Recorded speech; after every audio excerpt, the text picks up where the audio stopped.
Hello साथियों, जय हिंद। कैसे हैं आप सभी लोग। स्वागत है आपका हमारे YouTube channel unique defence academy में।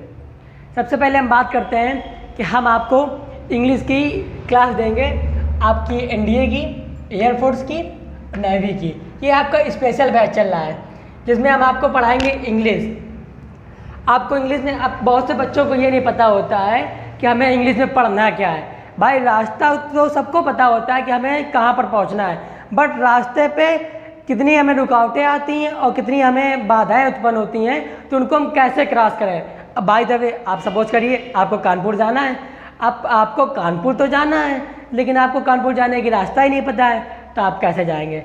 बहुत बच्चों के पास बहुत सा टैलेंट होता है बट उनको ये नहीं समझ में आता है कि हम क्या पढ़ें, सिलेबस में हमारे क्या क्या आता है। यदि हम पेपर में एग्ज़ाम में बैठ जाएंगे तो हमें किस टाइप का क्वेश्चन पुटअप करेगा और किस किस सिलेबस से पुटअप करेगा। तो इसी को लेकर के हमने हमारी ये पहली वीडियो यूट्यूब पे, तो आप सबसे ज़्यादा से ज़्यादा शेयर करिए और हो सके तो अपने बाबू से ज़रूर सब्सक्राइब करवाइए और बेल आइकन ज़रूर दबाइए। तो हम आपको बताते हैं कि ज़्यादातर जो भी होता है कि आपका जैसे एनडीए हो गया, एयरफोर्स हो गया, नेवी हो गया, इसमें सभी के जो इंग्लिश का सिलेबस होता है जनरली सेम होता है। तो अधिकतर जो भी सिलेबस हमारा एयरफोर्स में होता है वही बस केवल सा स्कोप चेंज हो जाता है, लेवल चेंज हो जाता है, बाकी हमारा सिलेबस वही रहता है। तो हम देखते क्या हैं, देखिए हमारा एनडीए, एयरफोर्स, नेवी का ये स्पेशल बैच है जिसमें से हम आपकी इंग्लिश की जानकारी दे रहे हैं, इंग्लिश के सिलेबस के बारे में।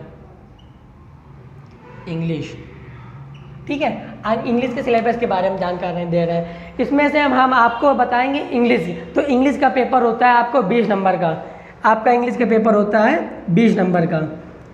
तो आपको 20 नंबर से 20 नंबर तो कैसे लाए जा सकते हैं, इसमें से हम सारी चीज़ें आपके बारे में डिस्कस करेंगे। तो देखिए क्या होता है। सबसे पहले हम देखते हैं, इसमें आता है आपका कंप्रेशन में होता है आपका आता है पैसेज। भाई देखो पैसेज सब आता है, आप लोग इंटर क्लियर करके आए होंगे तो इंटर में भी आपने अनसीन पैसेज का नाम सुना होगा। तो अनसीन पैसेज आते हैं। तो अनसीन पैसेज में क्या होता है कि आपको एक पैसेज दिया होता है, उसके आपको 3 से 4 क्वेश्चन दिए होते हैं। तो इन 3 से 4 क्वेश्चन जो होंगे वो हम पर डिपेंड होते हैं हमारे पैसेज पर। जो हमारे जो आंसर हमको सेलेक्ट करने होते हैं वो हम आंसर किससे सेलेक्ट करेंगे, अपने पैसेज से। तो वही पैसेज इसमें आता है हमारा एयरफोर्स के या एनडीए के एग्ज़ाम पे। तो होता क्या है कि जो लेवल होता है वो जो इंटर में आता है वो आपका इंटर के लेवल तक का होता है, और जो यहाँ पर एयरफोर्स आता है ये थोड़ा सा इसका लेवल ऊपर हो जाता है। तो हम यहाँ पर आपको कोई भी चीज़ बताएंगे XYZ, यदि हम कोई भी चीज़ बताते हैं आपको 0 से लेकर के शिखर तक बताएंगे। शिखर का मतलब है आपको टॉप तक, कोई भी चीज़ का, किसी भी चीज़ का कॉन्सेप्ट हमसे छूटेगा नहीं। आप कोई भी बुक उठा करके ले लीजिए, उसका सारा कॉन्सेप्ट इसमें आपको मिलेगा। इस जितनी भी चीज़ें हम पढ़ाएंगे यदि आप उतना तैयार कर लेते हैं तो ये हम आपको भरोसा दिलाते हैं कि आप कोई भी एग्ज़ाम होंगे फोड़ करके निकलेंगे। जब तक तोड़ेंगे नहीं तब तक फोड़ेंगे नहीं। तो देखिए सबसे पहले हम देखते हैं पैसेज में। तो पैसेज हमारा आता है 3 या 5 नंबर का। तो अब इसमें सभी का एक एक नंबर का एक क्वेश्चन होता है, एक नंबर का एक क्वेश्चन होता है।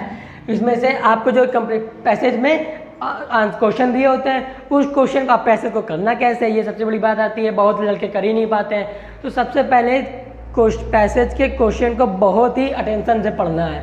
पढ़ने के बाद हम ये देखते हैं कि क्वेश्चन हमारा क्या कह रहा है। उसके बाद अनसीन पैसेज को पढ़ते हैं, क्वेश्चन क्या कह रहा है। उसके बाद क्वेश्चन के वर्ड को, कुछ जो वर्ड होंगे उसमें से हम उसको अंडरलाइन कर लेंगे कि हमारे कुछ मेन वर्ड आ रहा है, ठीक है, ओके गाइस।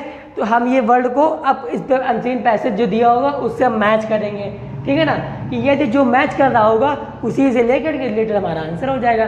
भाई देखिए जब हम आपको पैसेज पढ़ाएंगे और डिस्कस करेंगे और डीपली जाएंगे, बट अभी हम आज की हमारी जो वीडियो है आपके सिलेबस के बारे में है, तो हम आपको सिलेबस के बारे में डिस्कशन करते हैं पहले। तो इसका मतलब है कि आपको पैसेज में सबसे पहले आपको पैसेज करना है। उसमें आपका पैसेज आता है 3 या 5 नंबर का, जिसमें से आपका प्रत्येक क्वेश्चन जो होगा 1 नंबर का होगा। उसके बाद हम आते हैं वोकैब में। तो वोकैब में क्या होता है, वोकैब में देखो हमारा एंटोनिम्स आता है, सिंटोनिम्स आता है। एंटोनिम्स मतलब विलोम शब्द, सिंटोनिम्स मतलब पर्यायवाची, आइडम्स एंड फ्रेजेस आते हैं, वन वर्ड सब्स्टिट्यूशन आता है, ठीक है गाइस। तो ये 1 नंबर का ये आता है आपका, 1 नंबर का ये आता है, 1 नंबर का ये आता है, 1 नंबर का ये आता है, कभी कभी 1 या 2 नंबर का हो जाता है। ऐसा कोई क्लियर नहीं है कि मतलब कोई निश्चित ही हो या 1 नंबर का है। कभी कभी बाय द वे आपके एग्जाम में ये नहीं पूछता है, यदि ये नहीं पूछता है तो ये आपका 2 नंबर का हो जाएगा, और बाय द वे ये पूछता है तो ये आपका भी 1 ही नंबर का रहेगा। यानी कि जो हमारी वोकैब रहेगी वो हमारी वोकैब रहेगी आपकी 5 या 7 नंबर की, 5 या 7 नंबर की। अब इसमें आपका कोई भी एक क्वेश्चन कम आ सकता है या ज़्यादा आ सकता है, 1 या 2 क्वेश्चन आगे पीछे हो सकते हैं। इसके बाद हम आते हैं आपके ग्रामर पोर्शन पे। मेन जो हमारा पोर्शन है आपका ग्रामर पोर्शन ही है। यदि आपका ग्रामर पोर्शन स्ट्रांग हो गया तो आप किसी भी एग्जाम में बैठे, आपके CGL के एग्जाम में बैठे या CHSL के एग्जाम में बैठे, किसी भी एग्जाम पे आप पे बैठेंगे तो उसकी फोड़ करके निकलेंगे उस एग्जाम को। तो अब हम ग्रामर में पढ़ाते हैं आर्टिकल। भाई आर्टिकल तो आपने सबने पढ़े होंगे, ए एंदा, ये आपके आर्टिकल होते हैं। लेकिन आर्टिकल जो ए एंदा होता है विंटर तक के लेवल का यूज़ करते हैं, बट हम आपको यहाँ पढ़ाएंगे केवल 2 से 3 ट्रिक बताएंगे। उन 2 या 3 ट्रिक में आपका पूरा आर्टिकल खत्म। उन 2 या 3 ट्रिक के अलावा आपको आर्टिकल्स के किसी भी प्रकार का कहीं से भी किसी भी बुक का आप क्वेश्चन उठा लेंगे, हमारी ट्रिक से आपका आर्टिकल कंप्लीट हो जाएगा। उसके बाद हम देखते हैं वॉइस। वॉइस आपकी क्या होती है? आपने हाई स्कूल में भी वॉइस पढ़ी थी, इंटर में भी पढ़ी थी। वॉइस मतलब आपकी एक्टिव वॉइस और पैसिव वॉइस, ये आपका पूछा जाता है 1 या 2 नंबर का। उसके बाद आपका आता है नरेशन। नरेशन भी आपने पढ़े। कुल मिला के आपका इंटर तक का सिलेबस होता है। पहले भी हमने बताया कि आपका जो लेवल होता है वो लेवल आपका बढ़ जाता है। भाई वो चीज़ हमने हाई स्कूल में भी पढ़ी, वो चीज़ हमने इंटर में भी पढ़ी, बट जो लेवल है वो लेवल आपका बढ़ रहा है। बिकॉज इंटर तक का लिमिट था तो हम सिलेबस जो था छोटा था, लेकिन अब हम डिफेंस की तैयारी कर रहे हैं, एयरफोर्स की तैयारी कर रहे हैं, आपका भारतीय वायुसेना के आप सैनिक बनने वाले हैं, तो उसके लिए आपका सिलेबस जो है टॉप कर दिया गया है और थोड़ा सा हार्ड कर दिया गया और उसका लेवल थोड़ा सा बढ़ा दिया गया, और कुछ भी नहीं है। परेशान होने की कोई भी ज़रूरत नहीं है। देखो किसी भी चीज़ को है कि इत्मीनान से ले करके चलो। अब आप ये ना देखो कि इंग्लिश है, इंग्लिश कैसे पढ़ेंगे, इतनी हवा है। अगर हवा ले करके चलोगे तो ज़िंदगी में कभी भी कामयाब नहीं हो सकते। कामयाब होना है तो हमेशा चीज़ को निगलेक्ट करके चलो कि ये चीज़ हमसे हो जाएगा। ये ना सोचो यार हम तो कर ही नहीं सकते, हम तो कर ही नहीं सकते। जो तुम कर सकते हो वो किसी का बाप नहीं कर सकता है। दुनिया में तुम्हारे अलावा तुम्हारा जो थंबप्रिंट है उसके अलावा दूसरा कोई मिल जाए वाला? बता दो, हो तो बताना। अपना थंबप्रिंट ले करके और सारी दुनिया से मैच करते घूमो और किसी का मिल जाए तो बताना। अगर हो तो अपने आधार से दूसरा पैसा कोई निकाल ले। भाई चलो आगे आते हैं, ना तो वीडियो आज की लंबी हो जाएगी। तो फिर हम देखते हैं आपका हमारा नरेशन तक हो गया। अब आपका आता है एडजेक्टिव। तो एडजेक्टिव के साथ में हमें एडवर्ब भी आता है। तो एडजेक्टिव में एडवर्ब के हम देखते हैं कि usages of adjective and usages of adverb, कि इनके यूज हम कैसे करते हैं। इसके बाद हम आते हैं नंबर। नंबर का मतलब होता है आपका वचन। वचन में आपके सिंगुलर भी आते हैं, प्लूरल भी आते हैं। तो ये दोनों आपके 1 या 2 नंबर का आने वाला है। इसके बाद आपका होता है नाउन। नाउन तो सबको आता है। अब नाउन की डिफिनीशन बचपन से पढ़ाई जाती है, कक्षा 2 में गए नहीं। Noun is the name of any person, place और थिंग। अब कहते हैं कि अब ये ना कह देना कि भैया ये भी होता है noun is the wife of नौवा, जो घर का देत बोला हुआ। अब ये ना कह देना कि सर जी ये भी नाउन की परिभाषा है, तो ये नहीं कहना आपको केवल पॉइंट पे आना है कि अब नाउन की डिफिनीशन हो गई। ये केवल हमें 8 तक, इंटर तक, 12 तक बताई जाती है, लेकिन हम आपको जो डिफिनीशन बताएंगे हो सकता है कि बहुत ही कम बच्चों ने अभी तक वो पढ़ा हो, लेकिन जो 1 लाइन की केवल डिफिनीशन है उसको आप समझ जाओगे तो सारा नाउन का निचोड़ उसी में है। इसके बाद हम पढ़ने वाले हैं प्रोनाउन। प्रोनाउन भी आपका 1 या 2 नंबर का आता है। इसके बाद आप पढ़ते हैं प्रीपोजिशन और इसके बाद कंजक्शन। तो ये हमारी ग्रामर में आपकी इतनी चीज़ें हैं। तो आज आपको सिलेबस समझ में आया। सिलेबस में हमने क्या बताया? सिलेबस में हमने बताया सबसे पहले आपका आता है पैसेज। जो पैसेज आता है आपका 3 से 5 नंबर के बीच में, 4 का भी हो सकता है, 5 का भी हो सकता है। आपकी वो कैब आती है, वो कैब आती है 5 से 7 नंबर की।